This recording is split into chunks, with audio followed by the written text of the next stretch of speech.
दाता साहब रहमत उल्लाह अलैह ने कश्फुल माजूब के अंदर लिखा है कि सूफिया का एक गिरोह ऐसा गुजरा है जो मलामती कहलाते हैं। उनको लोग बुरा कहें तो वो खुश होते हैं। वो समझते हैं जब लोग तनकीद करते हैं तो नफ्स पे बोझ पड़ता है, जब कोई दिल तोड़ता है तो अल्लाह की बारगाह में रोना आसान हो जाता है।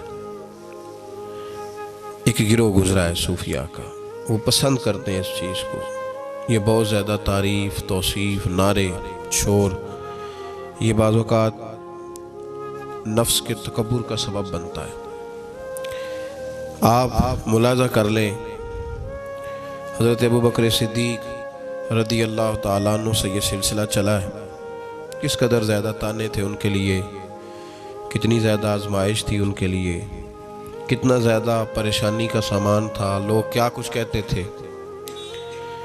और फिर ये सिलसिला तमाम सहाबा के लिए इसी तरह रहा। आप लोग जिन लोगों की तारीफ़ करते हैं, ये ज़रूरी नहीं कि बाकी भी सारे उनकी तारीफ़ करते हों। इमाम अली मकाम सैयदना इमाम हुसैन रज़ी अल्लाह तआला अन्हु का हम दिन मनाते हैं। पूरी उम्मत मुस्लिमा इमाम हुसैन रज़ी अल्लाह तआला अन्हु की अजीम कुर्बानी की यादगार मनाती है। तो सारे कलमा गो तो ऐसा नहीं करते। आज भी ढेरों लोग हैं जो ताना देते हैं, इसको सियासी जंग कहते हैं। दीन के लिए ये जो आजमाइश रही, ये जो ताना रहा, ये जो तनकीद रही, ये इसका हुस्न रहा। ये चीज़ इसको निखारती है, ये इसके अंदर ताजगी पैदा करती है। जब आपको राह दीन में कोई बुरा कहता है तो आपके लिए वो चीज़ मज़ीद हुस्न का सामान पैदा करती है, आपके लिए मज़ीद बेहतरी होती है। दाता साहब रहमतुल्लाह ताला अलैह ने खुद लिखा है, दाता साहब फरमाते हैं कि एक तरीक़त का एक मसला मेरे लिए बन गया था। रूहानी सफ़र इंसान कर रहा होता है ना, जब बड़े अच्छे उसके औराद व वज़ाइफ चल रहे होते हैं, इबादत चल रही होती हैं, तहज्जुद में बोझ नहीं होता उसके लिए उठना, तिलावत कुरान पाक सही कर रहा होता है, अगर मुराकबे पे बैठा है तो सही बैठा होता है, उसके असबाक सही चल रहे होते हैं। कई दफ़ा रुकावट आ जाती है, उसकी कोई ना कोई वजह होती है, या तो कहीं गलती हो जाती है, या इंसान कोई ऐसी भूल कर बैठता है जिसके नतीजे में ब्रेक लग जाती है। दाता गंज बख्श अली हजवेरी रहमतुल्लाह ताला अलैह इरशाद फरमाते हैं कि मेरा तरीक़त का कोई मसला बन गया, रूहानी सफ़र जो मैं तय कर रहा था। आजकल तो खैर सारे लोग तय करके बैठे हुए हैं ना, हम सारे सफ़र, हम तो मुसाफिर है ही नहीं, हमने तो मुकम्मल कर लिया सफ़र। हम तो गुफ्तगू करते हैं तो ऐसे लगता है कि जैसे तरीक़त के इमामों में हमारा नाम लिखा जाएगा। बिल्कुल, हम कोई माहौल ही नहीं ऐसा कि कोई सीखे, कोई पूछे, कोई सवाल करे, कोई आगे बढ़ने की कोशिश करे, मिजाज नहीं रहा हमारा। दाता साहब कहते हैं मैं एक रूहानी मसले में उलझ गया था, तो मैंने बड़े औराद किए, वज़ाइफ पढ़े, बड़ा मैंने अल्लाह अल्लाह की, बड़ा कुछ किया, जो मुमकिन था मैंने किया, कई मज़ारात पर हाज़िरी भी दी,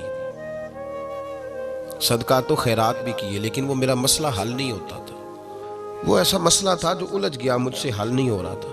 आप फरमाते हैं मैं चलते चलते एक मस्जिद में गया तो वहाँ कुछ दरवेश बैठे थे, दरवेश, और वो अजीब मजजूब सिफ्त लोग थे, एक गिरोह उनका पूरा बैठा हुआ था। फरमाते उन्होंने मेरी तरफ देखा तो मेरा मजाक उड़ाना शुरू कर दिया। फिर उन्होंने खरबूजे खाने शुरू किए, वो खरबूजा खाते थे और छिलके मुझे मारते थे। आप फरमाते हैं वो छिलके मार के फिर हंसते थे, फब्तियां कसते थे, मेरा मजाक उड़ाते थे।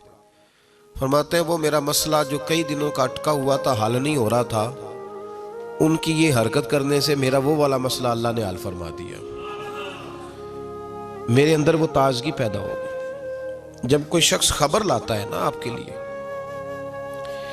लिए जब कोई खबर लाता है कि फलां ने आपको बुरा कहा, तो उसमें महाज नहीं कायम करना चाहिए। एक हम लोग महाज बना लेते हैं। जो मौका हमारी ऐन इस्लाह का होता है, जिसमें हमारे लिए बड़े असबाक होते हैं, हमारी बेहतरी बहुत ज़्यादा उसके अंदर मुज़मर होती है, हम उसको समझते ही नहीं। ये जो दीन के लिए ताना होता है ना, जेकर ये ताने नसीब हो जाए हमें, अगर हमारे मुकद्दर में आ जाए ये ताने, तो ये बड़ा फ़ायदा करेंगे, ये नफ़ा करेंगे। बहुत सारे ताने हम बर्दाश्त करते हैं, لوگ بہت ساری برادریوں کو اچھا نہیں سمجھتے، ہم سہتے ہیں، ابھی کوئی برادری چھوڑ کے نکلا تو نہیں۔ بہت سارے لوگ بہت ساری چیزوں کو اچھا نہیں سمجھتے، لیکن ہم نے احتجاج تو نہیں کیا۔ مذہب کے معاملے میں ذرا سا ہلکا سا کوتا نہ دیتا ہے۔ میں نے کہا کہ آپ دیکھیں نا داتا صاحب نے کتنی خدمت کی، تو کیا سارے لوگ اچھا کہتے ہیں داتا صاحب کے مزار کو؟ آج بھی اتنی لمبی زبانیں نکال کے لوگ کہتے نہیں وہ شرک کا اڈا ہے، معاذ اللہ۔ بابا فرید علیہ رحمہ زہد الانبیاء، شیخ الاسلام، تو کیا ساری دنیا ان کو صحیح کہہ رہی ہے آج بھی؟ تو یہ تو بھائی لطف ہے، آپ اس لطف کا رنگ کیوں خراب کرتے؟ اس کا ذائقہ لیں، اس طرف بھی توجہ کریں، اس پر غور کریں۔